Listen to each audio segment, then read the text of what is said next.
อถวายความนอบน้อมแด่พระบรมศาสดาอรหันตสัมมาสัมพุทธเจ้าพร้อมด้วยพระสัทธรรมและหมู่พระอริยสงฆ์ทุกพระองค์และทุกองค์ขอน้อมนมัสการไปยังท่านพระอาจารย์ใหญ่พระมหาสมปองมุทิโตตลอดทั้งพ่อแม่ครูบาอาจารย์ทุกท่านแล้วก็ขอสบายดีกัญญาณมิตรกัญญาณธรรมทุกท่านเนาะมื้อนี้มาพบกับข้าน้อยดาวกองมณีจันทร์อีกเช่นเคยซึ่งนำเอารายการเปิดคุมทรัพย์เพื่อฝึกตนฝึกใจฝึกอ่านฝึกสาธยายพระไตรปิฎกด้วยตนเองมาพบกับข้าน้อยในนามลูกศิษย์วัดวิหารธรรมเนาะจากสถาบันบาลีใหญ่พระไตรปิฎกนั่นเองเนาะก็จะเป็นนักเรียนออนไลน์จังซี่เนาะเพราะว่าเรียนตามกำลังของเฮาเนาะเพราะว่าข้าน้อยอยู่ประเทศอเมริกาข้าน้อยเองก็ได้เฮ็ดเวียกไปพร้อมจังซี่เนาะแล้วก็เอาเวลาอันกลับมาแต่เวียกเนาะก็แบ่งเวลาให้ตนเองได้ศึกษาธรรมะไปนำจังซี่เนาะเพราะว่าให้โอกาสตนเองได้ศึกษาธรรมะเนาะได้ศึกษาพระไตรปิฎกจังซี่เนาะบ่ว่าจะเป็นบาลีจังซี่เนาะก็พยายามแบบว่าศึกษาให้โหได้อ่านบาลีได้จังซี่เนาะกันได้เนาะเพราะว่าท่านพระอาจารย์ใหญ่เพิ่นจะเปิดสอนอยู่ทุกๆปีแล้วก็ปีนี้เพิ่นก็ยังสอนอยู่นั่นเองเนาะข้าน้อยเองก็ติดตามเรียนแบบแค่เล็กแค่น้อยไปแจ้จะตั้งใจเรียนให้เต็ม100%หั่นมันก็บ่ได้เนาะเพราะว่าอย่างข้าน้อยเองอยู่ประเทศสหรัฐอเมริกานี่ต้องได้แบบว่านอนก็เป็นเวลาอีกจังซี่เนาะเพราะว่าผ่านมาเนาะเฮ็ดเวียกอยู่12 13แบบนี้จะกลางคืนแล้วก็หังเบิดคืนสดแจ้งเคยเปลี่ยนมาแล้วเนาะแต่ว่าบัดนาวเนาะปัจจุบันนี้เนาะได้เฮ็ดเวียกตอนกลางเว้นเข้าการตั้งแต่ 7:00 นฮอด 3:30 นนั่นเองเนาะก็อาศัยเวลาแบบว่าเลิกการมาเป็นนิซะเลิกการมาแล้วก็ถ้าว่ามือใดที่ว่าเฮาบ่เมื่อยบ่เพลียบ่อีหยังเนาะก็เข้ามาสาธยายพระไตรปิฎกนั่นเองเนาะแล้วก็ตลอดเวลานั่นก็คือการที่จะหลังจากศึกษามาแล้วเนาะจะอยู่ในอิริยาบถใดก็ตามเนาะก็ยืนเดินนั่งหรือนอนเนาะเฮาสามารถฝึกสติได้อยู่ตลอดนั่นเองเนาะเพราะว่ายังย้อนเฮามีธรรมะขององค์พระพุทธเจ้าเนาะย้อนเฮามีคำสอนองค์พระพุทธเจ้าฝังสถิตอยู่ในใจเฮาแล้วก็มีองค์พระพุทธเจ้านำทางจังซี่เนาะสำหรับข้าน้อยเองเนาะอันนี้เพราะว่าข้าน้อยศรัท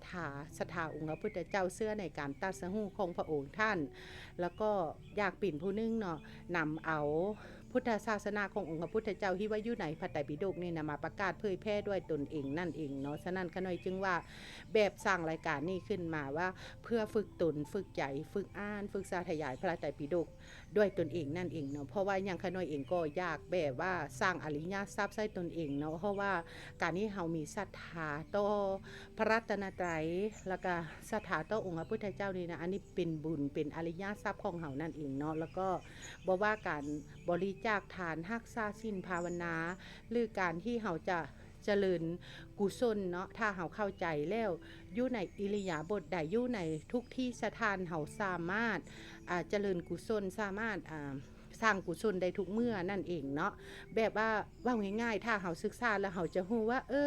แบบว่าเฮาจะพิจารณาเนาะพิจารณาตามความเป็นจริงว่าความดีเป็นกุศลเนาะสิ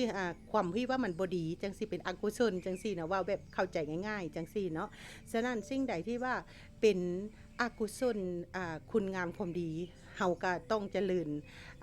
ยิ่งขึ้นไปจังซี่เนาะสิ่งใดที่ว่ามันเป็นสิ่งที่ว่าบ่ดีเป็นบาปอกุศลจังซี่เฮาควรละจังซี่เนาะเพราะว่าหยังคำสอนขององค์พระพุทธเจ้าจะแบบว่าแปลงทางให้เฮาหมดทุกอย่างจังซี่เนาะว่าแนวใดควรเจริญแนวใดควรละแนวใดควรปล่อยจังซี่เนาะแล้วก็สิ่งใดที่ว่าเฮาจะคุ้มครองตนเองให้ปลอดภัยจากทุกสิ่งอย่างรอบตัวเฮาจังซี่เนาะเพราะว่าปัจจุบันนี้เฮาหยังแบบว่าอยู่ในท่ามกลางสังคมที่ว่าเฮาต้องได้ไปมาหาสู้จังซี่เนาะป้องกันเฮ็ดแนวใดเฮาจึงจะรักษาจิตใจของตนเองแล้วก็เฮ็ดแนวใดเฮาจึงจะคุ้มครองจิตใจของเฮาให้สงบสุขอยู่ตลอดถ้าว่าสิ่งต่างๆมันมากระทบทางหูทางตาทางจมูกทางลิ้นเฮาได้ทางกายโพธพาเฮาได้จังซี่เฮาจะเฮ็ดจังใดจังซี่เนาะเพราะว่าเฮาได้เรียนศึกษาธรรมะมาแล้วเฮาก็ต้องนำมาพัฒนาแล้วก็เป็นสิ่งเป็นเกราะที่ว่าป้องกันตนเองนั่นเองเนาะให้พ้นจากสิ่งที่ว่า เป็นบาปอกุศลจังซี่เนาะแล้วก็เจริญกุศลยิ่งขึ้นไปจังซี่เนาะเพราะว่ายังเจริญความดีเนาะเพราะว่าความดีก็เป็นบุญกุศลนั่นเองเนาะฉะนั้นแต่ก่อนอื่นเบิดเฮาก็ต้องได้เข้าใจจังซี่เนาะเข้าใจเพราะว่ามันจึงจะเกิดปัญญาแล้วก็จึงจะเกิดบุญบารมีให้ติดตัวเฮาไปนั่นเองเนาะเพราะว่ายังมันก็การสร้างคุณงามความดีนี่กันถ้าว่าเฮาบ่ฝึกบ่ปฏิบัติเฮาบ่ลงมือเฮ็ดมือทำเฮาบ่ลงมือค้นคว้าศึกษาเองมันก็จะบ่เกิดขึ้นแก่เฮาแน่ๆเนาะเพราะว่าหยังก่อนจะได้สิ่งเหล่านี้มาเฮาก็ต้องได้เป็นผู้ที่ว่าปฏิบัติจังซี่เนาะปฏิบัติค้นคว้าศึกษาต่างๆจังซี่เนาะเพราะว่าอีหยังเฮาเชื่อในบุญบารมีเฮาเชื่อในคำสอนขององค์พระพุทธเจ้าฉะนั้นต้องให้โอกาสตนเองได้ศึกษาธรรมะขององค์พระพุทธเจ้าบ่ว่าจากการฟังการศึกษาด้วยตนเองก็ดีหรือว่าจากต่างๆที่เฮาแม่ครูบาอาจารย์คือจาก YouTube บ่ Facebook บ่จังซี่เนาะหรือว่าทุกช่องทางที่เพิ่นได้มีที่พ่อแม่ครูบาอาจารย์เพิ่นได้เทศธรรมะไว้แต่ว่าต้องติดตามให้มันถูกเนาะถ้าว่าเฮาติดตามบ่ถูกเฮาก็แน่นอนว่าจะยังลงทางอยู่นั่นเองเนาะถ้าว่าเฮาตั้งใจอยากสร้างบุญบารมีแท้ๆบ่ให้เสียเวลาคือการที่พวกเฮาแบบอยากเป็นผู้หนึ่งที่ว่าปรารถนาความพ้นทุกข์จากวัฏฏะสงสารจังซี่แล้วจะเฮ็ดจังใดแล้วมันจึงสิพ้นจังซี่นะ เพราะว่าไปใส่บาตรแต่ละม่องอยู่ไสก็ย่าเนาะจะได้ยินว่าปรารถนาแบบว่าให้ถึงฟังพระนิพพานให้แบบว่าสิ้นไปแห่งอาสวะจังซี่นะถ้าว่ายักสิ้นไปแห่งอาสวะหั่นนะปัจจุบันนี้เนาะในขณะที่ทุกครั้งที่เฮามีสติสัมปชัญญะจังซี่เนาะเฮาก็ยังสามารถเฮ็ดให้ตนเองนี่นะสิ้นแห่งอาสวะได้เช่นเดียวกันนั่นเองเนาะเพราะว่ายังย้อนเฮาว่ามีธรรมะขององค์พระพุทธเจ้าเฮาศึกษามาแล้วเฮาก็ต้องนำมาปฏิบัติคันเฮาอยากพ้นทุกข์ก็ต้องเฮ็ดให้ตนเองเป็นสุขจังซี่เนาะบ่แม่นว่าวางไป อยู่ข้างหน้าเนาะเพราะว่าเฮาต้องสร้างในณปัจจุบันนี้ให้ดีที่สุดถ้าว่าเฮาปรารถนาพ้นจากวัฏฏะสงสารพ้นจากความทุกข์ทั้งปวงเฮาก็ต้องเฮ็ดให้ตัวเองเป็นสุขก่อนเนาะถ้าว่าเฮาบ่เฮ็ดให้ตัวเองเป็นสุขแล้วแน่นอนทุกขติก็ต้องเป็นมงไปของเฮาถ้าว่าเฮาเฮ็ดให้ตนเองเป็นสุขในขณะปัจจุบันแล้วอันนี้แหละคือสุกติเนาะคะแนนเนาะฉะนั้นกะมื้อนี้ข้าน้อยเองก็จะนำเอาพระสูตรตันตปิฎกมัชฌิมานิกายมัชฌิมาปัญนาตยังอยู่ในวรรคที่2ก็คือภิกขุวรรคนั่นเองเนาะก็จะมีอยู่นำกัน10สูตรข้าน้อยสาธยายแล้วไปแล้ว5สูตรเนาะมื้อนี้ก็จะขึ้นสูตรที่6กับที่7เพราะว่าอย่างจะสาธยายประมาณชั่วโมงนึงหรือว่าชั่วโมงกว่า5ชั่วโมงครึ่งจังซี่เนาะก็ขึ้นอยู่ตามสถานการณ์เนาะเพราะว่าข้าน้อยจะนำเอาแต่ละสูตรมาแล้วก็มาแบ่งเป็นวรรคเป็นตนไปแต่ละคลิปแบ่งเป็นคลิปไปจังซี่เนาะข้าน้อยเนาะฉะนั้นก็ข้าน้อยจะขอโอกาสนี้ไปยังท่านพระอาจารย์ใหญ่พระมหาสมปองมุทิโตตลอดทางพ่อแม่ครูบาอาจารย์ทุกท่านแล้วก็กัลยาณมิตรกัลยาณธรรมทุกท่านถ้าว่าผิดพลาดประการใดก็ต้องกราบขออภัยไว้ในณที่นี่เนาะก็จะอ่านฉบับภาษาไทยเสียงขุนประเทศลาวนั่นเองเนาะก็จะเป็นบางครั้งก็อาจจะภาษาลาวกับภาษาไทยผสมผสานกันไปถ้าว่ามีการอ่านสาธยายผิดพลาดประการใดข้าน้อยเองก็ต้องกราบขออภัยไว้ในณที่นี่ด้วยข้าน้อยจะขอโอกาสนี้ขึ้นสูตรที่6ไปเลยเนาะข้าน้อยเนาะพระสูตรตันตปิฎกมัชฌิมานิกายมัชฌิมาปัญนาตวรรคที่2ภิกขุวรรคสูตรที่6ลัดกุกิโลปะมะสูตรลงว่ากิโลเลยกิโกปะมะสูตรต้องกราบขออภัยว่าด้วยอุปมาด้วยนางนกมูลไถข้าพเจ้าได้สดับมาย่างนี่สมัยหนึ่งพระผู้มีพระภาคประทับอยู่ณนิคมของสาวอังคุตราปะชื่ออาปณะแคว้นอังคุตราปะคันเวลาเช้าพระผู้มีพระภาคทรงครองอันตรวาสกถือบาทและจีวรเสด็จเข้าไปบิณฑบาตยังอาปณะนิคมทรงเที่ยวบิณฑบาตในอาปณะนิคมแล้วเสด็จกลับจากบิณฑบาตภายหลังเสวยภาคอาหารเสร็จแล้ว ทรงเข้าไปยังราวป่าแห่งหนึ่งเพื่อประทับพักผ่อนกลางวันได้ประทับนั่งพักกลางวันที่ขนไม้แห่งหนึ่งในเวลาเช้าแม้ท่านพระอุทายีก็ของอันตราวาโศกถือบาทและจีวรเข้าไปบิณฑบาตยังอาปณนิคมเที่ยวบิณฑบาตในอาปณนิคมแล้วกลับจากบิณฑบาตภายหลังสั้นพัฒหารเสร็จแล้วเข้าไปยังราวป่าเพื่อพักผ่อนกลางวันได้นั่งพักกลางวันที่ขุนไม้แห่งหนึ่งครั้งนั้นท่านพระอุทายีหลีกเล่นอยู่ในที่สงัดได้เกิดความคิดคำหนึ่งอย่างนี้ว่าพระผู้มีพระภาคทรงกำจัดธรรมอันเป็นเหตุแห่งทุกข์เป็นอันมากของเราทั้งหลายออกไปได้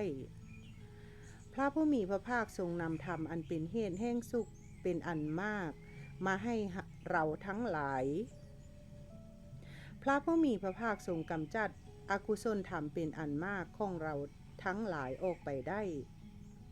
พระผู้มีพระภาคทรงนำกุศลธรรมเป็นอันมากมาให้เราทั้งหลายขนุยต้องกราบขออภัยบันนึงเนาะ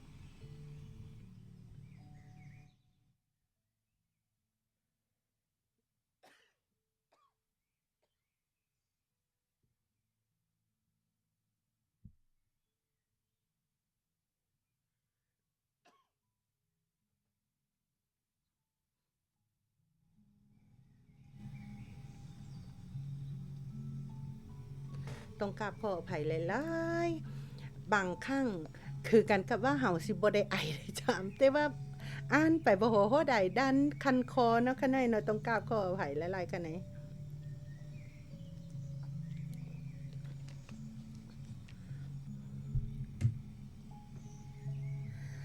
คันเวลาเย็น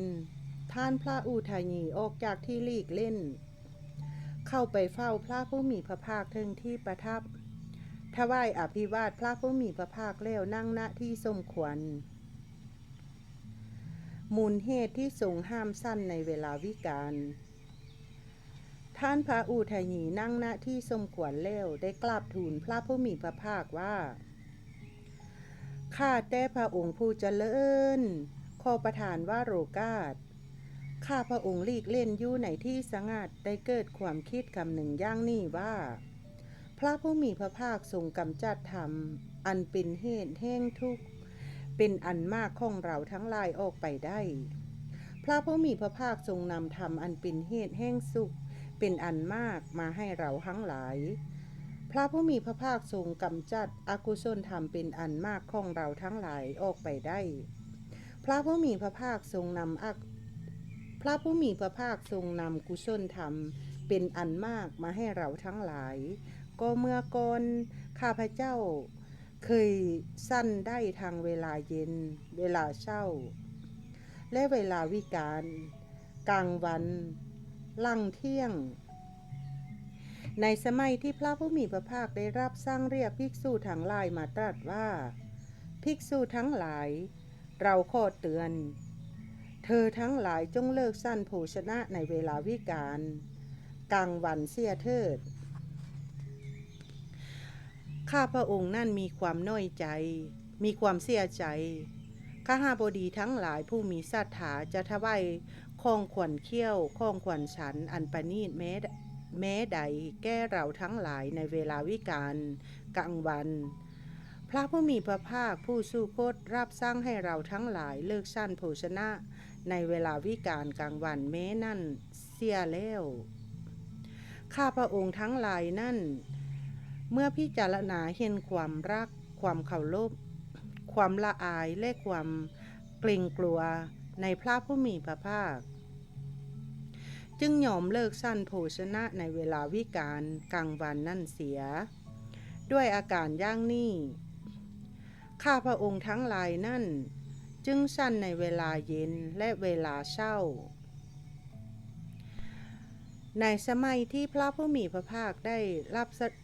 สั่งเรียกภิกษุทั้งหลายมาตรัสว่า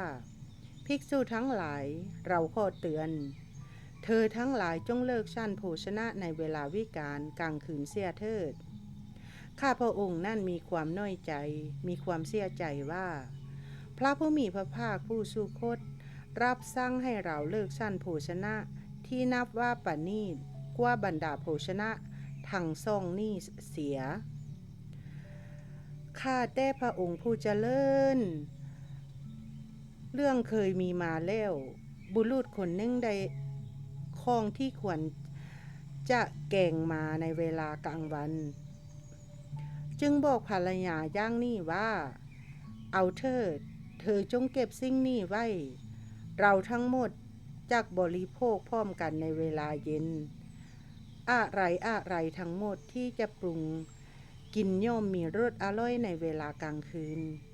เวลากลางวันมีรสไม่อร่อยข้าพระองค์ทั้งหลายนั่นเมื่อพิจารณาเห็นความรักความเคารพความละอายและความเกรงกลัวในพระผู้มีพระภาคจึงย่อมเลิกชั้นโภชนะในเวลาวิกาลกลางคืนนั่นเสียเรื่องเคยมีมาแล้วภิกษุหังหลายเที่ยวบิณฑบาตในเวลามืดค่ำย่อมเข้าไปใกล้บ่อน้ำคล่ำบ้างตกลงไปลุ่มโซโครกบ้างบุกเข้าไปยังป้าน้ำบ้างเหยียบแม่โคที่กำลังหลับบ้างพบกับโจรผู้ทำโจรกรรมบ้างผู้ยังไม่ได้ทำโจรกรรมบ้างถูกมาตุคามซักสวนให้เสพส้มบ้างเรื่องเคยมีมาแล้วข้าพระองค์เที่ยวบิณฑบาตไปในเวลามืดค่ำหญิงคนหนึ่งกำลังล่างภาชนะอยู่ได้เห็นข้าพระองค์โดยแสงฟ้าแลบแล้วตกใจกลัวร้องเสียงลงว่าว้ายพี่ลอกเมื่อยิ่งนั่นก้าวย่างนี่แล้วข้าพระองค์จึงพูดกับเธอว่าไม่ใช่พี่หรอกน้องหญิงเราเป็นภิกษุยืนบิณฑบาตอยู่ยิ่งนั่นก้าวว่าพ่อแม่ของภิกษุคงตายแล้วก็นั่นหรือภิกษุท่านเอามีดคมๆสำหรับเฉียดโคมาเฉียดท้องของดิฉันยังดีกว่าการที่ท่านมาเที่ยวบิณฑบาตในเวลามืดค่ำย่างนี่พอเห็นแก้ปากแก้ท้องไม่ดีเลยข้าแต่พระองค์ผู้เจริญเมื่อข้าพระองค์ระลึกถึงเรื่องนั่นอยู่จึงคิดอย่างนี้ว่าพระผู้มีพระภาคทรงกำจัดธรรมอันเป็นเหตุแห่งทุกข์เป็นอันมากของเราทั้งหลายออกไปได้พระผู้มีพระภาคทรงนำธรรมอันเป็นเหตุแห่งสุขเป็นอันมากมาให้เราทั้งหลายพระผู้มีพระภาคทรงกำจัดอกุศลธรรมเป็นอันมากของเราทั้งหลายออกไปได้พระผู้มีพระภาคทรงนำกุศลธรรมเป็นอันมากให้เราทั้งหลายอุปมาด้วยนางนกมูลไถพระผู้มีพระภาคตรัสว่าอุทายีย่างนั่นเหมือนกันโมฆะบุรุษบางพวกในธรรมวินัยนี้เมื่อเรากล่าวว่าจงละความผิดนี้เสียเถิดก็กล่าวอย่างนี้ว่าความผิดเพียงเล็กน้อยนี่จะสำคัญอะไรพระสมณะรูปนี้สร้างเคร่งครัดนักพวกเขาจึงไม่ละความผิดนั่นทั้งที่ยังมีความย่ำเกรงในเราอยู่อันหนึ่งความผิดเพียงเล็กน้อยของภิกษุหังหลายผู้ใคร่ในสิกขาย่อมเป็นเครื่องผูกที่มีกำลังมั่นคงแน่นแฟ้นไม่เปื่อยเป็นเหมือนท่อนไม้ใหญ่เปรียบเหมือนนางนกมูลไทยถูกผูกด้วยเท่าหัวด้วนย่อมรอเวลาที่จะถูกฆ่าเวลาที่จะถูกมัดหรือความตายในที่นั่นเองผู้ใดจะพึงกล่าวอย่างนี้ว่าเครื่องดักคือเท่าหัวด้วนที่เขาใส่ผูกนางนกมูลไทยซึ่งรอเวลาที่จะถูกฆ่าเวลาที่จะถูกมัดหรือความตายในที่นั่นเป็นเครื่องผูกไม่มีกำลังบอบบางเปื่อยไม่มีแกนผู้นั้น เมื่อก้าวย่างนี้ชื่อว่าก้าวถูกต้องหรือไม่ ท่านพระวูหยีกราบทูลว่าไม่พระพุทธเจ้าค่ะเครื่องดักคือเท่าหัวด้วนที่เข้าใส่ผูกหนังนกหมุนไถซึ่งรอเวลาที่จะถูกฆ่าเวลาที่จะถูกมัดหรือความตายในที่นั่นแลเป็นเครื่องผูกที่มีกำลังมั่นคงแน่นแฟ้นไม่เปื่อยเป็นเหมือนท่อนไม้ใหญ่พระพุทธเจ้าค่ะอุทายีโมฆะปุรุษบางพวกในธรรมวินัยนี่ก็ย่างนั่นเหมือนกันเมื่อเรากล่าวว่าจงละความผิดนี้เสียเถิดก็กล่าวอย่างนี้ว่าความผิดเพียงเล็กน้อยนี่จะสำคัญอะไรพระสมณะรูปนี่สร้างเคร่งครัดนักพวกเขาจึงไม่ละความผิดนั่นทั้งที่ยังมีความย่ำเกรงในเราอยู่อันหนึ่งความผิดเพียงเล็กน้อยของภิกษุทั้งหลายผู้ใคร่ในสิกขาย่อมเป็นเครื่องผูกที่มีกำลังมั่นคงแน่นแฟ้นไม่เปื่อยเป็นเหมือนท่อนไม้ใหญ่อุปมาด้วยสร้างต้นอุทัยนีส่วนกุลบุตรบางพวกในธรรมวินัยนี่เมื่อเรากล่าวว่าจงละความผิดนี้เสียเถิดก็กล่าวอย่างนี้ว่าความผิดเพียงเล็กน้อยที่ต้องละนี่จะสำคัญอะไรพระผู้มีพระภาคจึงตรัสสอนให้เราทั้งหลายละพระสุคตจึงตรัสสอนให้เราทั้งหลายสลัดทิ้งพวกเขาละความผิดนั่นทางที่ไม่มีความย่ำเกรงในเราอันหนึ่งภิกษุทั้งหลายผู้ใคร่ในสิกขาละความผิดนั่นแล้วไม่มีความดิ้นรนไม่หวาดกลัวดำรงชีวิตอยู่ด้วยของที่ผู้อื่นให้มีใจดูดมลึดอยู่ความผิดเพียงเล็กน้อยของภิกษุเล่านั่นย่อมเป็นเครื่องผูกที่ไม่มีกำลังบอบบางเปื่อยไม่มีแก้นสารเปรียบเหมือนสร้างต้นมีงางอนงาม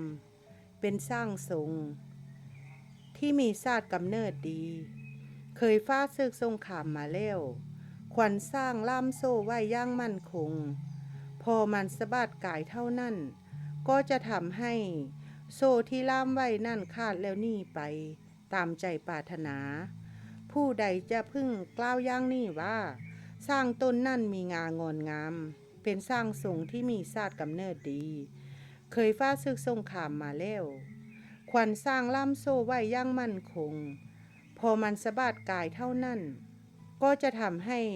โซ่ที่ล่ามไว้นั่นขาดหนีไปตามใจปรารถนาโซ่นั่นจัดเป็นเครื่องผูกที่มีกำลังมั่นคงแน่นแฟ้นไม่เปื่อยเป็นเหมือนท่อนไม้ใหญ่ผู้นั่นเมื่อก้าวย่างนี้ชื่อว่าก้าวถูกต้องหรือไม่พระพุทธเจ้าค่ะเพราะสร้างต้นมีงางอนงามเป็นสร้างทรง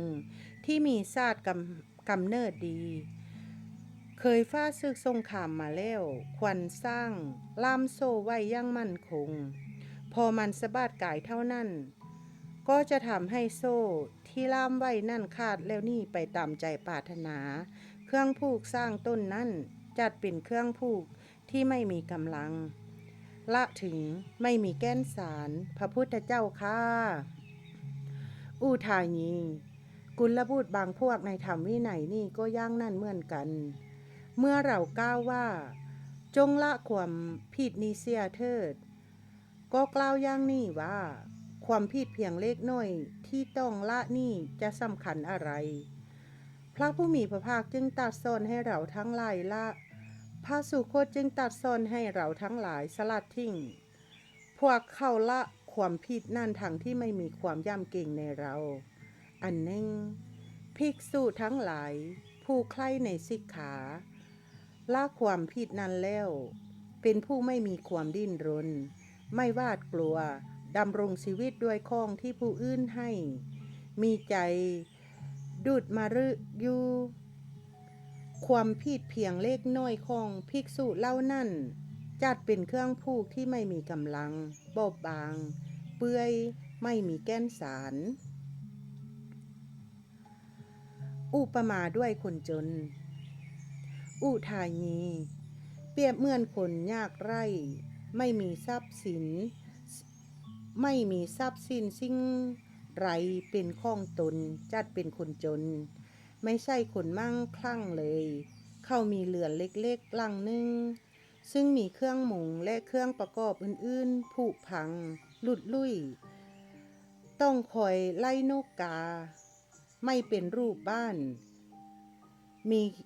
มีแคร่อันหนึ่งก็ผุพังแทบไม่เป็นแคร่มีข้าวเปลือกและเม็ดพืชสำหรับวันหม้อหนึ่งซึ่งไม่ใส่พันธุ์ดีมีภรรยาคนหนึ่งก็ไม่สวยเขาเห็นภิกษุผู้อยู่ในอารามมีมือและเท้าล่างสะอาดสะอ้านสั้นโภชนะล้วนหน้าอร่อยนั่งอยู่ในสถานที่ร่มรื่นเย็นสบายเจริญธรรมฝึกสมาธิเขาจะเพิ่งมีความคิดอย่างนี้ว่าความเป็นสัมมณะน่าสุขสบายหนอความเป็นสัมมณะไม่มีโรคภัยไข้เจ็บหนอเราควรจะโกนผมและนวดนุ่งห่มผ้ากาสาวพัสออกจากเรือนบวชเป็นบรรพชิตบ้างแต่เขาไม่อาจละเหลือลังเลขนั่นซึ่งมีเครื่องมุงบังและเครื่องประกอบอื่นๆผุพังหลุดลุ่ยต้องคอยไล่นกกาไม่เป็นรูปบ้านไม่อาจละแคร่อันหนึ่งที่ผุพังแทบไม่เป็นแคร่ไม่อาจละข้าวเปลือกและเม็ดพืชสำหรับว่านหม้อหนึ่งซึ่งไม่ใช่พันธุ์ดีไม่อาจละภรรยาคนหนึ่งซึ่งมีรูปไม่สวยแล้วโกนผมและนวดนุ่งห่มผ้ากาสาวพัสออกจากเรือนบวชเป็นบรรพชิตได้อุทายีผู้ใดก้าวย่างนี้ว่าเครื่องผูกที่ผูกบุรุษนั่นผู้ไม่อาจละเหลือลังเล็กๆลังหนึ่งซึ่งมีเครื่องมุงบังและเครื่องประกอบอื่นๆผุพังหลุดลุ่ยต้องคอยไล่นกกาไม่เป็นรูปบ้านไม่อาจละแคร่อันหนึ่งที่ผุพังแทบไม่เป็นแคร่ไม่อาจละข้าวเปลือกและเม็ดพืชสำหรับว่านหม้อหนึ่งซึ่งไม่ใช่พันธุ์ดีไม่อาจละภรรยาคนหนึ่งซึ่งมีรูปไม่สวยแล้วโกนผมและนวดนุ่งห่มผ้ากาสาวพัสออกจากเรือนบวชเป็นบรรพชิตจัดเป็นเครื่องผูกที่ไม่มีกำลังบอบบางเปื่อยไม่มีแก่นสารผู้นั่นเมื่อก้าวย่างนี้ชื่อว่าก้าวถูกต้องหรือไม่พระพุทธเจ้าค่ะเพราะเครื่องผูกที่ผูกบุรุษนั่นผู้ไม่อาจได้แม้แต่เรือนหลังเล็กๆหลังนั่นซึ่งมีเครื่องมุงและเครื่องประกอบอื่นๆผุพังหลุดลุ่ยที่ต้องคอยไล่นกกาไม่เป็นรูปบ้านไม่อาจลากแคร่อันนึงที่ผุพังแทบไม่เป็นแคร่ไม่อาจลากข้าวเปลือกและเม็ดพืชสำหรับว่านหม้อหนึ่งซึ่งไม่ใช่พันธุ์ดีไม่อาจละภรรยาคนหนึ่งซึ่งมีรูปไม่สวยแล้วโกนผมและนวดนุ่งห่มผ้ากาสาวพัสออกจากเรือนบวชเป็นบรรพชิตได้จัดเป็นเครื่องผูกที่มีกำลังมั่นคงแน่นแฟ้นไม่เปื่อยเป็นเหมือนท่อนไม้ใหญ่อุทายีโมฆะบุรุษบางพวกในธรรมวินัยนี่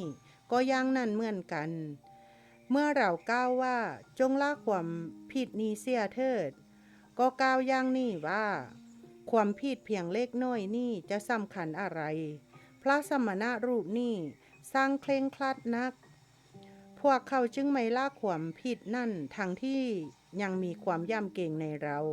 อันหนึ่งความผิดเพียงเล็กน้อยของภิกษุหังหลายผู้ใคร่ในสิกขานั่น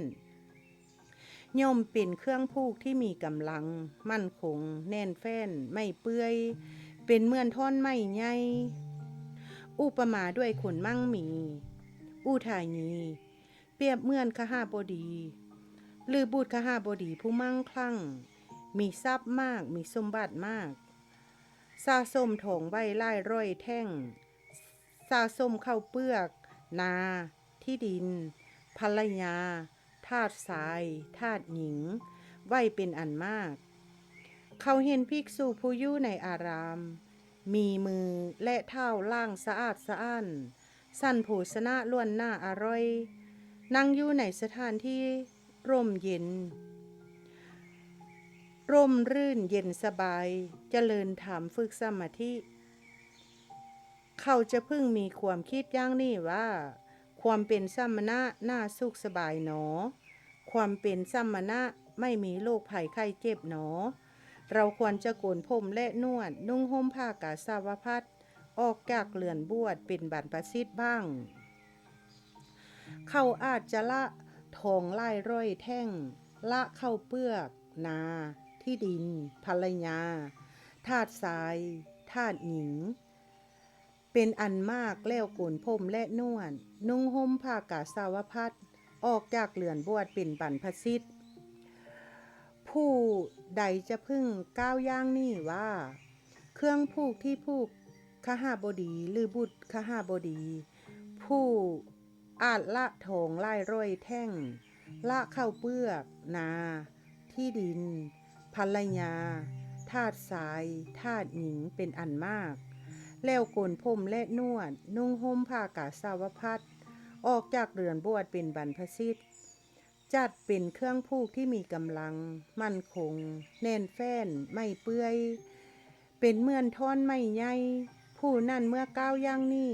ชื่อว่าก้าวถูกต้องหรือไม่พระพุทธเจ้าค่ะเพราะเครื่องผูกที่ผูกคหบดีหรือบุตรคหบดีผู้อาจละทองไล่ร้อยแท่งละเข้าเปลือกนาที่ดินภรรยาทาสชายทาสหญิงเป็นอันมากแล้วโกนผมและนวดนุ่งห่มผ้ากาสาวพัสออกจากเรือนบวชเป็นบรรพชิตจัดเป็นเครื่องผูกที่ไม่มีกำลังเบาบางเปื่อยไม่มีแก้นสารพระพุทธเจ้าค่ะอุทายีกุลบุตรบางพวกในธรรมวินัยนี้ก็ย่างนั่นเหมือนกันเมื่อเราก้าวว่าจงละความผิดนี้เสียเถิดก็ก้าวย่างนี้ว่าความผิดเพียงเล็กน้อยที่จะต้องละนี่จะสำคัญอะไรพระผู้มีพระภาคตรัสสอนให้เราทั้งหลายละพระสุคตจึงตรัสสอนให้เราทั้งหลายสละทิ้งพวกเขาจึงละความผิดนั่นทั้งที่ไม่มีความย่ำเกรงในเราอันหนึ่งภิกษุทั้งหลายผู้ใคร่ในสิกขาละความผิดนั่นแล้วเป็นผู้ไม่มีความดิ้นรนไม่หวาดกลัวดำรงชีวิตด้วยเครื่องที่ผูกดำรงชีวิตด้วยข้องที่ผู้อื่นให้มีใจดุดมารึอยู่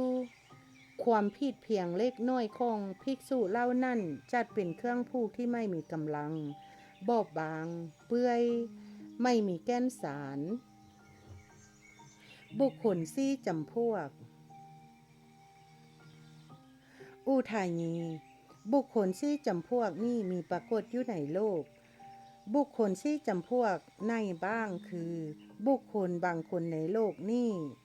หนึ่งเป็นผู้ปฏิบัติเพื่อละอุปาทิเพื่อสละทิ้งอุปาทิความดำริที่แล่นไปอันประกอบด้วยอุปาทิยังครอบงำบุคคลผู้ปฏิบัติเพื่ออุปาทิก่อนไปหน้าไม่เนาะเอาเสิงอัดขน้อยสิยกเสิงอัดมาเนาะที่ว่ามีเสิงอัดอยู่นั่นคำว่าอุปาทิเนาะในที่นี่นะไม่ถึงอุปาทิสี่อย่างคือขันธ์กิเลสอภิสังขารและกรรมคุณนั่นเองเนาะขน้อยขออ่านต่อค่ะเนี่ยเพื่อสลัดทิ้งอุปาทินั่นอยู่ผู้นั่นยังรับความดำรินั่นไว้ไม่ละไม่บรรเทาไม่ทำให้สิ้นสุดและไม่ทำให้หมดไปเราเรียกบุคคลนี้ว่าผู้ยังมีกิเลสไม่ใช่ผู้คลายกิเลสข้อนั่นเพราะเหตุไรเพราะเรารู้ความตั้งแห่งอินทรีย์อยู่ในบุคคลนี้ 2. เป็นผู้ปฏิบัติเพื่อละอุปาทิเพื่อสลัดทิ้งอุปาทิความดำริที่แล่นไปอันประกอบด้วยอุปาทิยังครอบงำบุคคลผู้ปฏิบัติเพื่อละอุปาทิเพื่อสลัดทิ้งอุปาทินั่นอยู่ผู้นั่นไม่รับความดำริเหล่านั้นไว้ละได้บรรเทาได้ทำให้สิ้นสุดได้และทำให้หมดไปเราเรียกบุคคลนี้ว่าผู้ยังมีกิเลสไม่ใช่ผู้คลายกิเลสข้อนั่นเพราะเหตุไร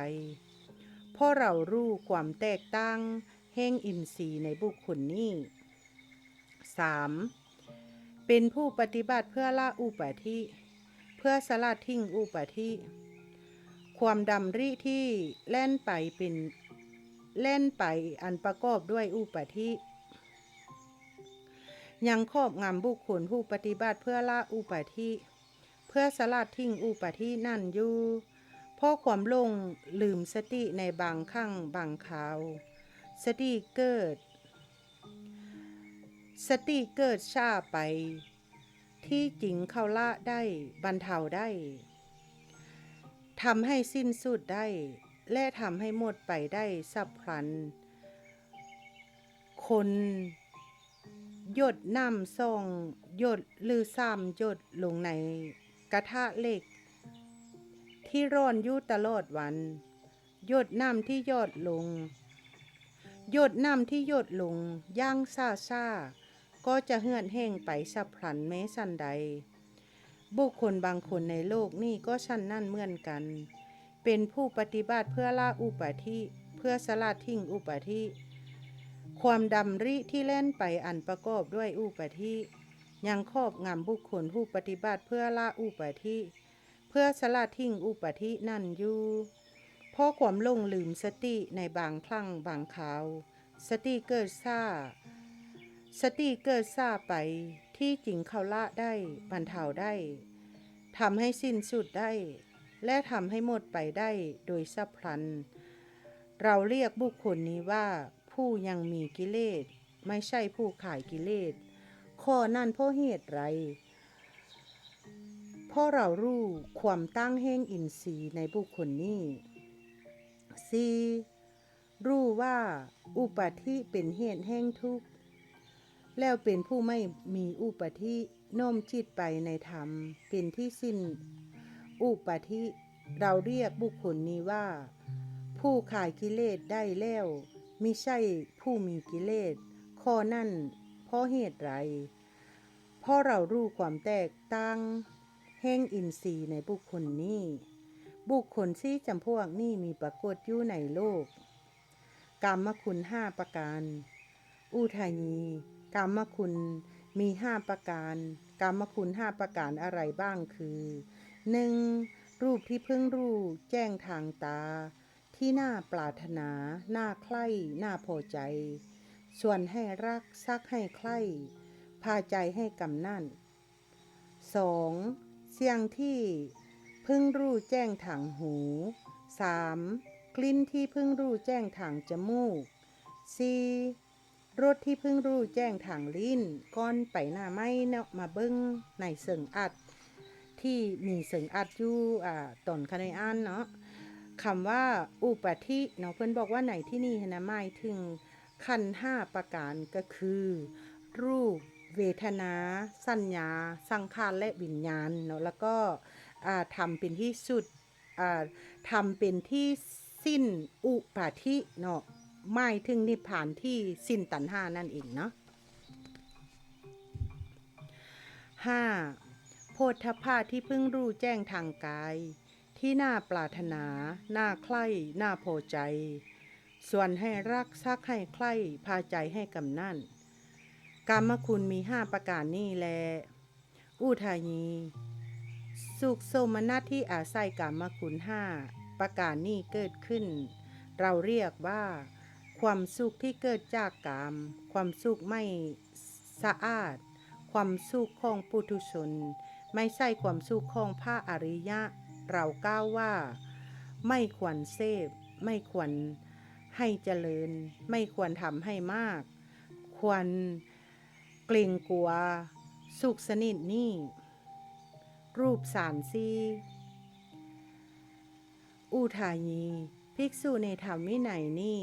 สงัดจากกรรมและอกุศลธรรมทั้งหลายแล้วบรรลุปฐมฌานละถึงอยู่พอวิตกวิจารสงบระงับไปบรรลุทุติยฌานละถึงพ่อปีติจางขายไปมีอุเบกขามีสติสัมปชัญญะเสวยสุขด้วยนามกายบรรลุตติยฌานละถึงเพราะละสุขและทุกข์ได้เพราะโสมนัสและโทมนัสดับไปก่อนบรรลุจตุทัสสารละถึงอยู่สารทางซี่นี่เราเรียกว่าความสุขเกิดจากการออกจากกามความสุขเกิดจากความสงัดความสุขเกิดจากความสงบความสุขเกิดจากการตรัสรู้เรากล่าวว่าควรเสพควรให้เจริญควรทำให้มากไม่ควรเกรงกลัวสุขสนิทนี่ภิกษุในธรรมวินัยนี่สงัดจากกามและอกุศลธรรมทั้งหลายแล้วบรรลุปฐมฌานละถึงอยู่ปฐมฌานนี่เรากล่าวว่ายังวันไหวในปฐมฌานนั้นยังมีอะไรวันไหวการที่วิตกวิจารในปฐมฌานนี่ยังไม่ดับเป็นความวันไหวในปฐมฌานนั้นก้อนไปหน้าไม่เสิงอัดเนาะคำว่าเสพเพิ่นบอกว่าในที่นี่หมายถึงการนึกน่วงรู้เห็นพิจารณาอธิษฐานจิตโน้มใจเสื้อประคองความเพียรตั้งสติไว้ตั้งจิตไว้กำหนดรู้ด้วยปัญญารู้ยิ่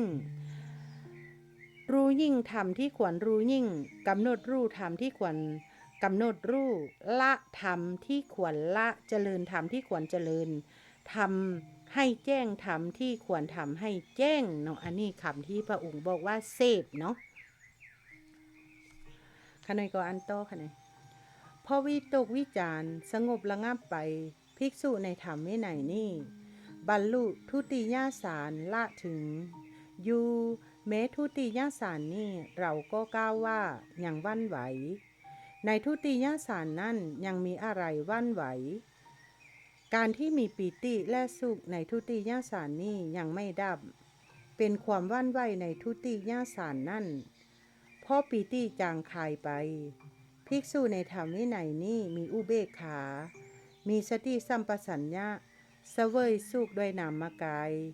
บรรลุตติยฌานละถึงอยู่แม้ตติยฌานนี้เราก็กล่าวว่ายังวันไหวในตติยฌานนั้นยังมีอะไรวันไหวการที่อุเบกขาและสุขในตติยฌานนี้ยังไม่ดับเป็นความวันไหวในตติยฌานนั้นพอละสุขและทุกข์ได้พอโสมนัสและโทมนัสดับไปก่อน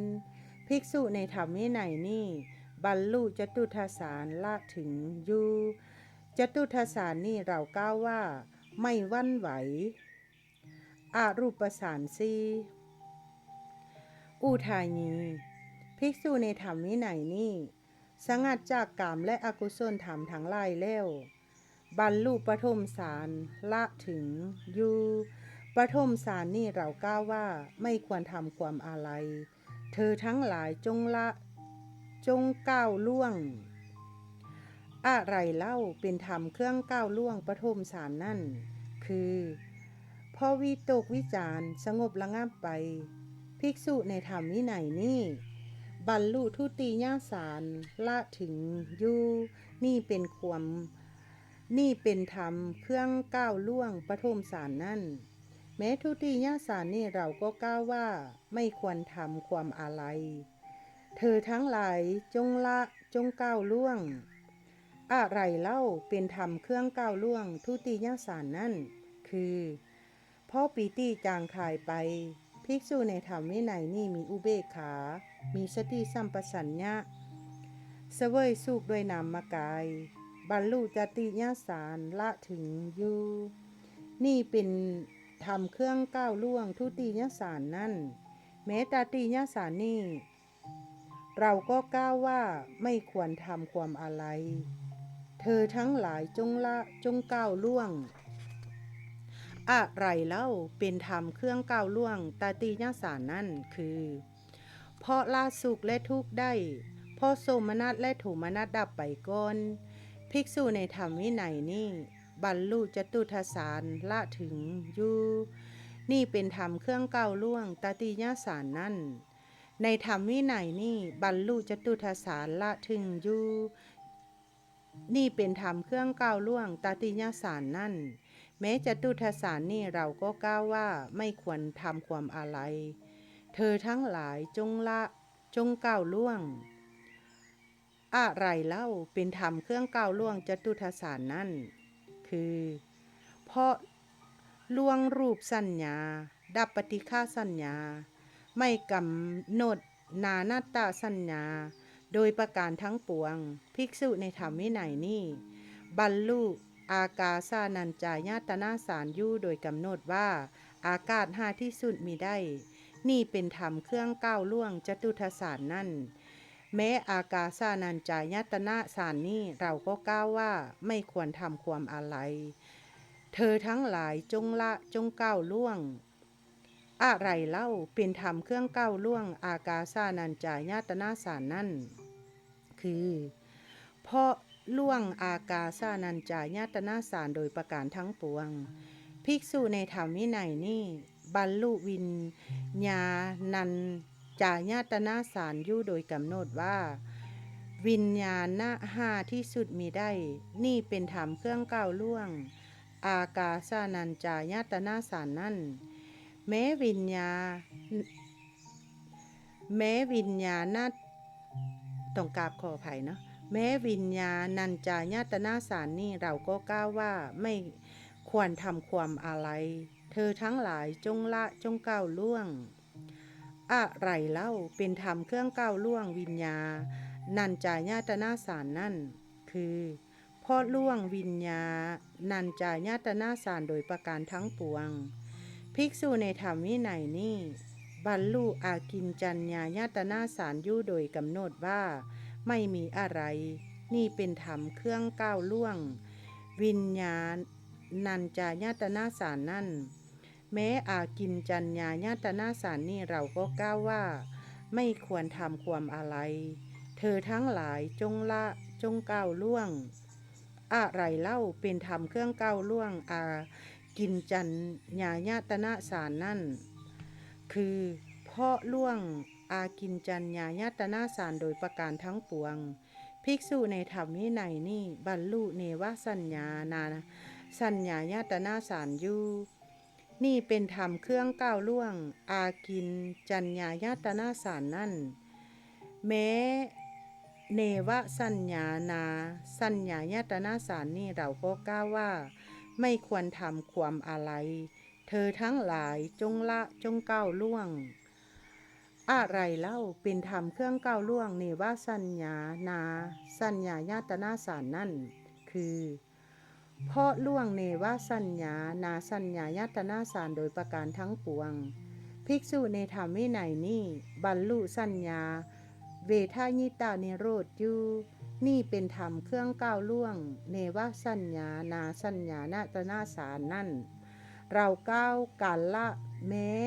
เนวสัญญานาสัญญาญาตนาสารนี้ด้วยประการย่างนี้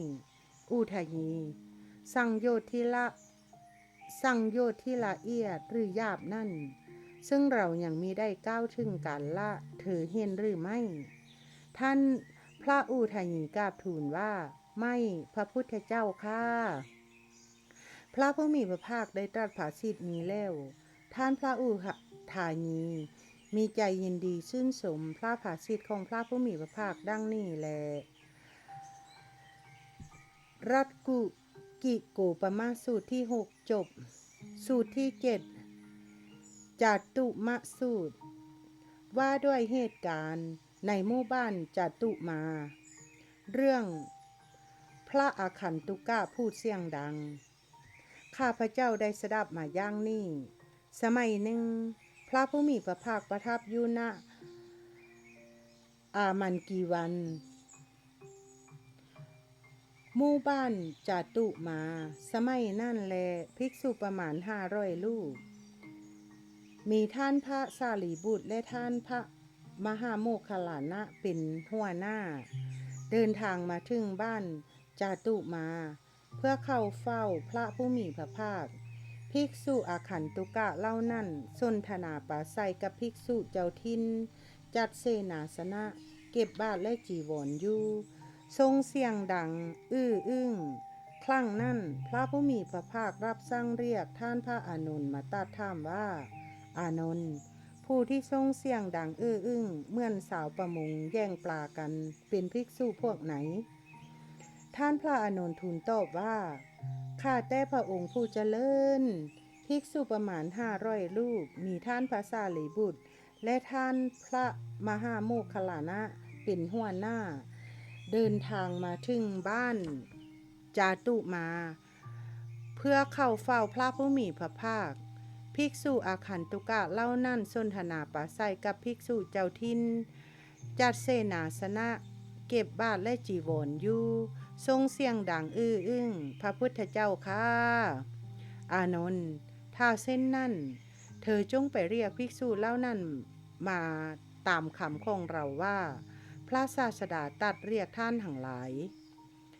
ท่านพระอานนท์ทูลรับสนองพระดำรัสแล้วจึงเข้าไปหาภิกษุเล่านั่นถึงที่พักได้กล่าวกับภิกษุเล่านั่นว่าพระศาสดาตรัสเรียกท่านทั้งหลายภิกษุเล่านั่นรับคำแล้วเข้าไปเฝ้าพระผู้มีพระภาคถึงที่ประทับถวายอภิวาทพระผู้มีพระภาคแล้วนั่งหน้าที่สมควรพระผู้มีพระภาคตรัสกับภิกษุเล่านั่นว่าภิกษุทั้งหลายเธอทั้งหลายพากันส่งเสียงดังอื้ออึ้งเหมือนสาวประมงแย่งปลากันหรือภิกษุเล่านั่นกราบทูลว่าข้าแต่พระองค์ผู้เจริญภิกษุประมาณ500รูปมีท่านพระสารีบุตรและท่านพระมหาโมคคัลลานะเป็นหัวหน้าเดินทางมาถึงบ้านจาตุมาเพื่อเข้าเฝ้าพระผู้มีพระภาคภิกษุอาคันตุกะเล่านั่นปราศัยกับภิกษุเจ้าทินจัดเสนาสนะเก็บบาทและจีวรอยู่ทรงเสียงดังอื้ออึ้งพระพุทธเจ้าค่ะภิกษุทั้งหลายเธอทั้งหลายจงไปเราขอขับไล่เธอทั้งหลายเธอทั้งหลายไม่ควรอยู่ในสำนักของเราภิกษุเล่านั่นทูลรับสนองพระดำรัสแล้วลุกจากอาสนะถวายอภิวาทพระผู้มีพระภาคกระทำประทักษิณแล้วเก็บเสนาสนะถือบาทและจีวรจากไปสมัยนั้นเจ้าสากยะสาวบ้านจาตุมาประชุมกันอยู่ที่หอประชุมด้วยกรณียกิจบางอย่างได้เห็นภิกษุเล่านั่นเดินมาแต่ไกลจึงเข้าไปหาภิกษุเล่านั่นถึงที่อยู่ได้กล่าวกับภิกษุเล่านั่นว่าพระคุณท่านทั้งหลายท่านทั้งหลายจะพากันไปไหนเล่าภิกษุเล่านั่นกล่าวว่าท่านผู้มีอายุทั้งหลายภิกษุสงฆ์ถูกพระผู้มีพระภาคทรงขับไล่แล้วพระคุณท่านทั้งหลายถ้าเส้นนั้น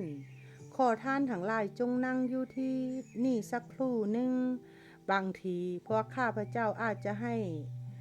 พระผู้มีพระภาคทรงพอพระทัยได้ภิกษุเล่านั้นรับคำแล้วลำดับนั้นพวกเจ้าสากยะสาวบ้านจาตุมาเข้าไปเฝ้าพระผู้มีพระภาคถึงที่ประทับถวายอภิวาทแล้วนั่งหน้าที่สมควรแล้วได้กราบทูลพระผู้มีพระภาคว่าข้าแต่พระองค์ผู้เจริญขอพระผู้มีพระภาคจงทรงชื่นชมภิกษุสงฆ์ขอจงรับสั่งกับภิกษุสงฆ์เถิดขอพระผู้มีพระภาคจงทรงอนุเคราะห์ภิกษุสงฆ์ในบัดนี้เหมือนอย่างที่เคยทรงอนุเคราะห์ในการก้อนด้วยเถิดในภิกษุสงฆ์นี้ภิกษุทั้งหลายที่ยังเป็นนาวกะบวชไม่นานเพิ่งมาสู้พระธรรมวินัยนี่ก็มีอยู่เมื่อภิกษุเหล่านั้นไม่ได้เข้าเฝ้าพระผู้มีพระภาคจะทรงมีความน้อยใจมีความแปรผันไปพืชที่อย่างอ่อนเมื่อขาดน้ำก็จะเหี่ยวเฉาแปรเปลี่ยนสภาพไปแม้ชั้นใด ในภิกษุสงฆ์นี้ภิกษุทั้งหลายที่ยังเป็นนาวกะบวชไม่นานเพิ่งมาสู้พระธรรมวินัยนี่มีอยู่ก็ฉันนั่นเหมือนกันเมื่อภิกษุเหล่านั้นไม่ได้เข้าเฝ้าพระผู้มีพระภาคจะพึ่งมีความน้อยใจมีความแปรผันไปลูกโคอ้อนเมื่อไม่เห็นแม่ก็จะร้องไห้เที่ยวสมสารไปแม้ฉันใดในภิกษุสงฆ์นี้ภิกษุทั้งหลายที่ยังเป็นนาวกะบวชไม่นานเพิ่งมาสู้พระธรรมวินัยนี่มีอยู่ก็ฉันนั่นเหมือนกันเมื่อภิกษุเหล่านั้นไม่ได้เข้าเฝ้าพระผู้มีพระภาคจะพึ่งมีความน้อยใจมีความแปรผันไปข้าแต่พระองค์ผู้เจริญขอพระผู้มีพระภาคจงทรงชื่นชมภิกษุสงฆ์ขอจงรับสั่งกับภิกษุสงฆ์เถิดขอพระผู้มีพระภาคจงทรงอนุเคราะห์ภิกษุสงฆ์ในบัดนี้เหมือนอย่างที่เคยทรงอนุเคราะห์ในกลั่นก้อนด้วยเถิดในเชิงอัดเนาะคำว่าอนุเคราะห์เนาะในที่นี้เพิ่นบอกว่าหมายถึงการอนุเคราะห์สองอย่างก็คือ 1. การอนุเคราะห์ด้วยอามิตร 2. การอนุเคราะห์ด้วยธรรมนั่นเองเนาะ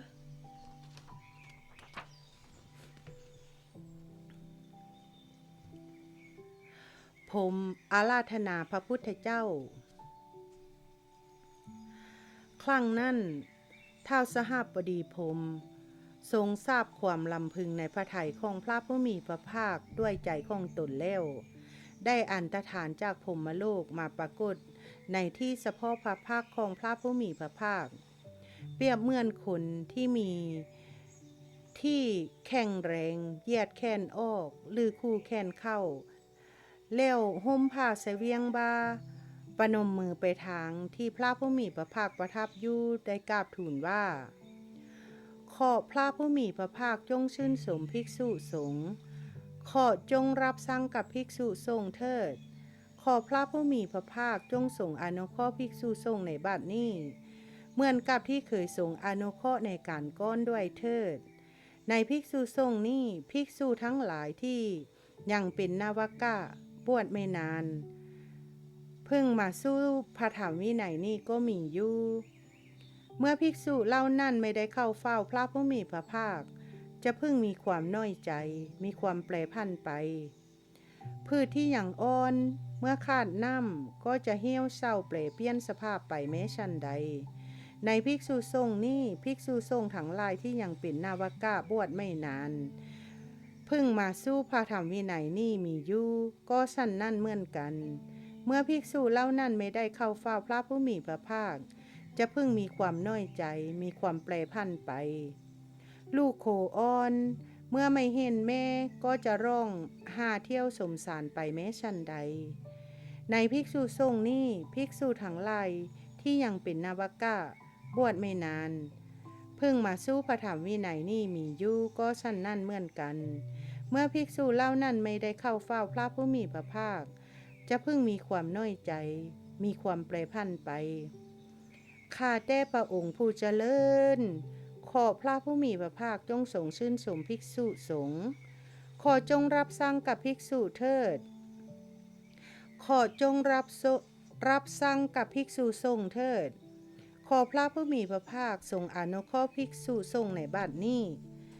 เหมือนกับที่เคยทรงอนุเคราะห์ในกลานก้อนด้วยเถิดพระพุทธเจ้าค่ะเจ้าสักยะสาวบ้านจาตุมาและท้าวสหบดีพรหมสามารถทูลขอให้พระผู้มีพระภาคทรงพอพระทัยด้วยคำวิงวอนเปรียบด้วยพืชที่หยั่งอ่อนและด้วยคำวิงวอนเปรียบด้วยลูกโขอ่อนครั้งนั้นท่านพระมหาโมคคัลลานะจึงเรียกภิกษุทั้งหลายมากล่าวว่าท่านผู้มีอายุทั้งหลายพวกท่านจงลุกขึ้นจงถือบาทและจีวรเถิดเจ้าสากยะสาวเมืองจตุมาและท้าวสหบดีพรหมได้กราบทูลให้พระผู้มีพระภาคทรงพอพระทัยแล้วด้วยคำวิงวอนเปรียบด้วยพืชที่หยั่งอ่อนและด้วยคำวิงวอนเปรียบด้วยลูกโขอ่อนภิกษุเหล่านั้นรับคำแล้วจึงลุกจากอาสนะถือบาทและจีวรเข้าไปเฝ้าพระผู้มีพระภาคถึงที่ประทับท วายอภิวาทพระผู้มีพระภาคแล้วนั่งหน้าที่สมควรพระผู้มีพระภาคตรัสกับท่านพระสารีบุตรว่าสารีบุตรเมื่อเราขับไล่ภิกษุสงฆ์เธอได้มีความคิดอย่างไรท่านพระสารีบุตรกราบทูลว่าข้าแต่พระองค์ผู้เจริญเมื่อพระผู้มีพระภาคทรงขับไล่ภิกษุสงฆ์ข้าพระองค์ได้มีความคิดอย่างนี้ว่าพระผู้มีพระภาคทรงขับไล่ภิกษุสงฆ์แล้วบัดนี้พระผู้มีพระภาคจะทรงมีความค้นคว้าน้อยเจริญธรรมเครื่องอยู่เป็นสุขในปัจจุบันอยู่แม้เราทั้งหลายก็จะมีความค้นคว้าน้อยเจริญธรรมเครื่องอยู่เป็นสุขในปัจจุบันอยู่เช่นกันสารีบุตรเธอจงรอก่อนทำเครื่องอยู่เป็นสุขในปัจจุบันจงพักไว้ก่อนเธอไม่ควรให้ความคิดเห็นป่านนี้เกิดขึ้นอีกลำดับนั้นพระผู้มีพระภาครับเรียกท่านพระมหาโมคคัลลานะมาตรัสว่าโมคคัลลานะเมื่อเราขับไล่ภิกษุสงฆ์เธอได้มีความคิดอย่างไรท่านพระโมคคัลลานะกราบทูลว่าข้าแต่พระองค์ผู้เจริญ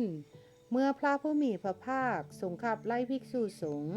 ข้าพระองค์ได้มีความคิดอย่างนี้ว่าพระผู้มีพระภาคทรงขับไล่ภิกษุสงฆ์แล้วบัดนี้พระผู้มีพระภาคจงทรงมีความค้นคว้าน้อยก่อนไปหน้าไม้เนาะมาเบิ่งในเสิงอัดทำเครื่องอยู่เป็นสุขในปัจจุบันเนาะเพิ่นบอกว่าไหนที่นี่นะเป็นพลสมาบัตินั่นเองเนาะ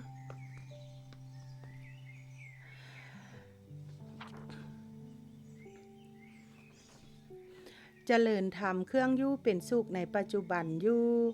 ข้าพระองค์และท่านสารีบุตรจักช่วยกันบริหารภิกษุสงฆ์ดีละโมคคัลลานะความจริงเราสารีบุตรหรือโมคคัลลานะเท่านั้นควรบริหารภิกษุสงฆ์ภัยของภิกษุผู้บวชไม่4ประการลำดับนั้นพระผู้มีพระภาครับสั่งเรียกภิกษุทั้งหลายมาตรัสว่าภิกษุทั้งหลายภัย4ประการนี้ที่คนลงไปในน้ำพึงประสบภัย4ประการอะไรบ้างคือ 1. อุมิภัยจากคลื่น 2. กุมพีละภัยจากจระเข้ 3. อาวัตภัยจากน้ำวน 4. สุกาภัยจากปลาไร่ภัย4ประการนี้ที่คนลงไปในน้ำพึงประสบสันใด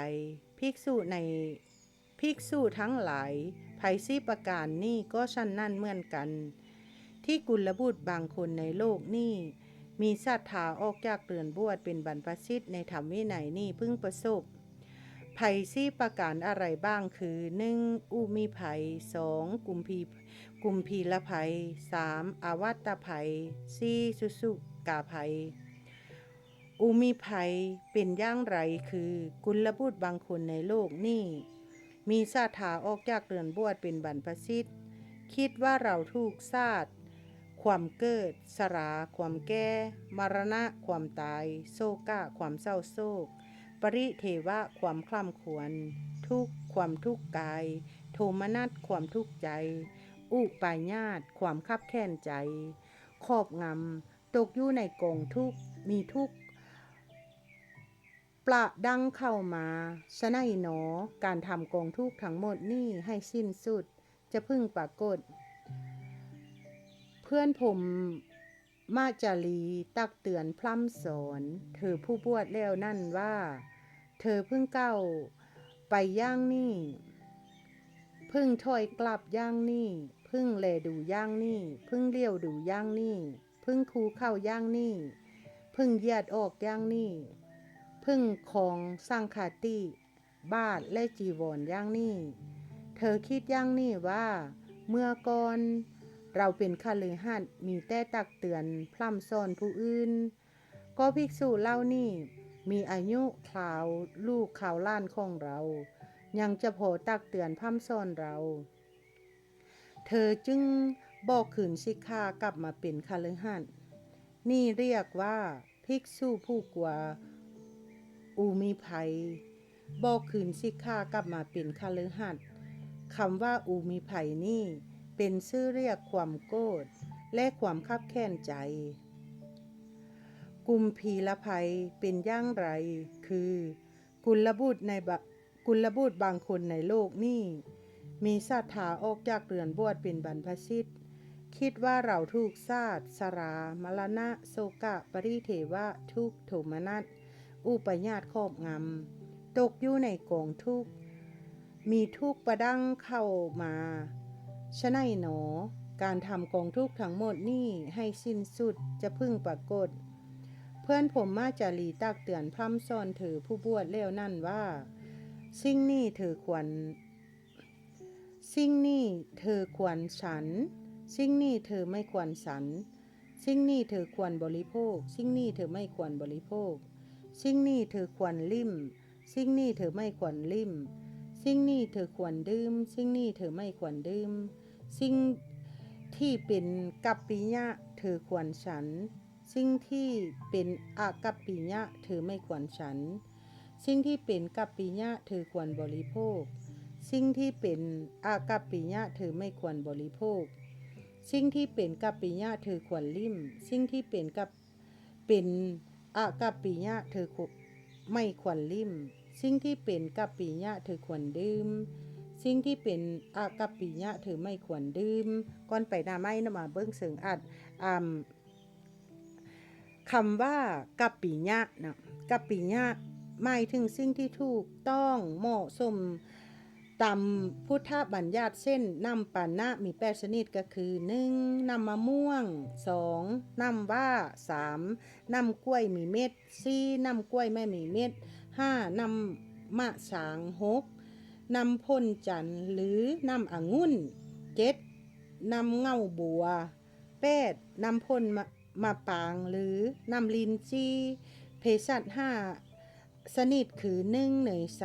2. เนยข้น 3. น้ำมัน 4. น้ำผึ้ง 5. น้ำอ้อยโภชนะ5ชนิดนั่นก็คือ 1. ข้าวสุก 2. ขนมสด 3. ข้าวตู 4. ปลา 5. เนื้อรวมทั้งสิ่งที่เป็นยามะกาลิกสิ่งที่บริโภคได้ตั้งแต่เช้าจนถึงเที่ยงเนาะแล้วก็สัตตาหากาลิกหันสิ่งที่บริโภคได้ภายใน7วันและยาว่าชีวิตหันสิ่งที่บริโภคได้ตลอดชีวิตคือเกลือ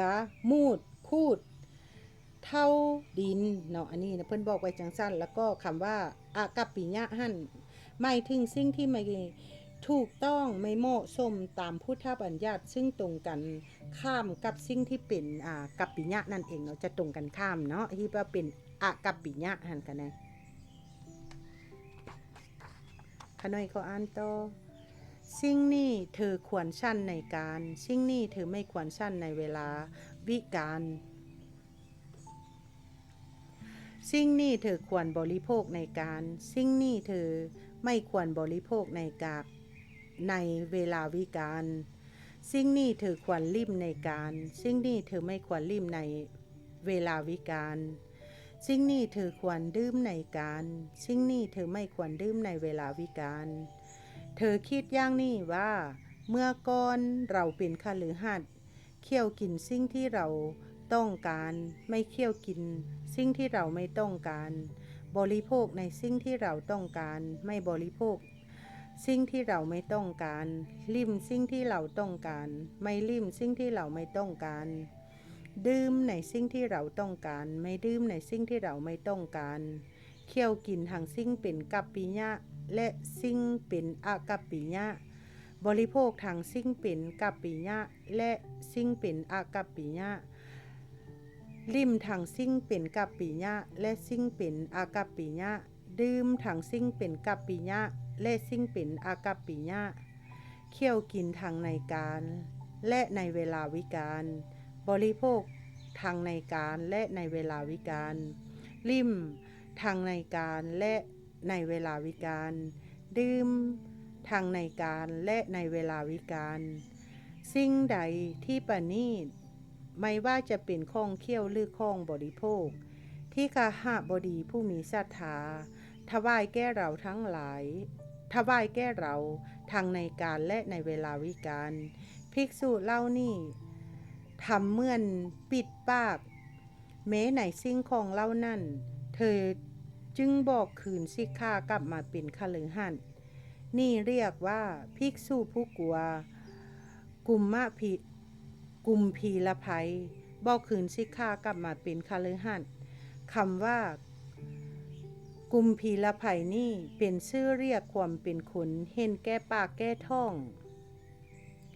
อาวัตตภัยเป็นอย่างไรคือกุลบุตรบางคนในโลกนี่มีศรัทธาออกจากเรือนบวชเป็นบรรพชิตคิดว่าเราถูกศาสตร์สรามรณะโศกะปริเทวะทุกโทมนัส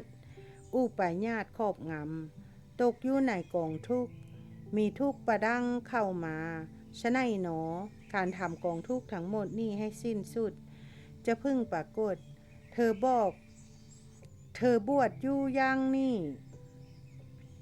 ในเวลาเช้าของอันตรวาสกถือบาทและจีวร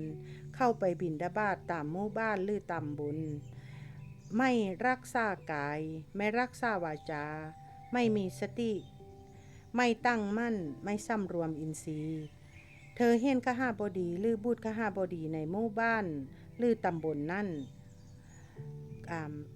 ก้อนไปหน้าไม่อีกเนาะเบิ้งเสิงอาจการเนาะไม่ถึงเวลาตั้งแต่อรุณขึ้นจนถึงเที่ยงวันนั่นเองเนาะอันนี้เป็นการเนาะผู้เอิบอิ่มพลั่งพร้อมบำเรอตนด้วยกรรมคุณ5ประการคิดอย่างนี้ว่าเมื่อเราต้องกราบขออภัยเมื่อก่อนเราเป็นคฤหัสถ์ผู้เอิบอิ่มพลั่งพร้อมบำเรอตนด้วยกรรมคุณ5ประการโภคทรัพย์ในตระกูลของเราก็มีอยู่พร้อมเราสามารถที่จะใช้สร้อยโภคทรัพย์และทำบุญได้เธอจึงบอกคืนสิกขากลับมาเป็นคฤหัสถ์นี่เรียกว่าภิกษุผู้กลัวอาวัตตภัยบอกคืนสิกขากลับมาเป็นคฤหัสถ์คำว่าอาวัตตภัยนี่เป็นชื่อเรียกกรรมคุณ5ประการสุกาภัยเป็นอย่างไรคือกุลบุตรบางคนในโลกนี้มีศรัทธาออกจากเรือนบวชเป็นบรรพชิตคิดว่าเราถูกศาสตร์สรามรณะโศกะปริเทวะทุกโทมนัสอุปาญาตครอบงำตกอยู่ในกองทุกข์มีทุกข์ประดังเข้ามาฉะนั้นหนอการทำกองทุกข์ทั้งหมดนี้ให้สิ้นสุดจะเพิ่งปรากฏเธอบวชอยู่ในย่างนี้ในเวลาเช้าของอันตรวาสกถือบาทและจีวรเข้าไปบิณฑบาตตามหมู่บ้านหรือตำบลไม่รักษากายไม่รักษาวาจามีสติไม่ตั้งมั่นไม่สำรวมอินทรีย์เธอเห็นมาตุคามสตรีในหมู่บ้านหรือนิคมนั่นนุ่งไม่เรียบร้อยหรือห่มไม่เรียบร้อยราคะรบกวนจิตของเธอพอเห็นมาตุคามนุ่งไม่เรียบร้อยหรือห่มไม่เรียบร้อยเธอมีจิตฟุ้งซ่านเพราะราคะจึงบอกคืนสิกขากลับมาเป็นคฤหัสถ์นี่เรียกว่าภิกษุผู้กลัวสุกาภัยบอกคืนสิกขากลับมาเป็นคฤหัสถ์คำว่าสุกาภัยนี่เป็นชื่อเรียกมาตุคามภิกษุทั้งหลายภัย4ประการนี่แลที่กุลบุตรบางคนในโลกนี่มีศรัทธาออกจากเรือนบวชเป็นบรรพชิตในธรรมวินัยนี่